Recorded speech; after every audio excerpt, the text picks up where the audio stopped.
Just imagine, যেই সব ভাই ব্রাদারদের সাথে আড্ডা না দিলে আপনার ভাল লাগে না, বা যাদের সাথে জিমে না গেলে আপনার ভাল লাগে না, যাদের সাথে কোনো অকেশনে দেখা না হইলে আপনার ভাল লাগে না, ইভেন জব ক্যারিয়ার নিয়ে বিজি হয়ে যাওয়ার পরেও যাদের সাথে দেখা হইলে মনে হয় শান্তি, এগুলোর ভিতর একটা থাকবে যে কারু জানাজা দেখবে না, একটা থাকবে যে সবগুলার জানাজা দেখবে, একটা থাকবে যার কবরে সবাই থাকবে, সবাই যাবে দোয়া করবে, আরেকটা থাকবে যার দাফনের সময় তার ভাই ব্রাদারদের একটাও থাকবে না।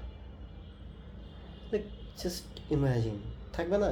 কারণ আপনার 5-6টা ভাই ব্রাদারের ভিতর একটা থাকবে যে সবার শেষে মারা গেছে, লিটারেলি ও মারা যাওয়ার সময় ও কাউরে পাবে না, একটা থাকবে যে সবাইরে পাবে।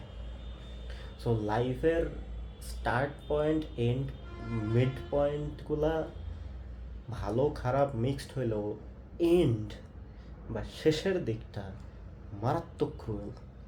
সো দ্য বেস্ট টাইম, যে কোনো ধরনের রিলেশনশিপ যেটা আপনি মনে করেন অ্যাটলিস্ট ওয়ার্থ টু সেভ, সেটা সেভ করার সব থেকে best time is now, like right away, not 3 দিন পরে, 4 দিন পরে, 1 মাস পরে, 2 মাস পরে, just right away. Or else ওই জাস্ট ইমাজিন ওই ক্রুয়েল মোমেন্টে, লাস্ট মোমেন্টে কী হবে।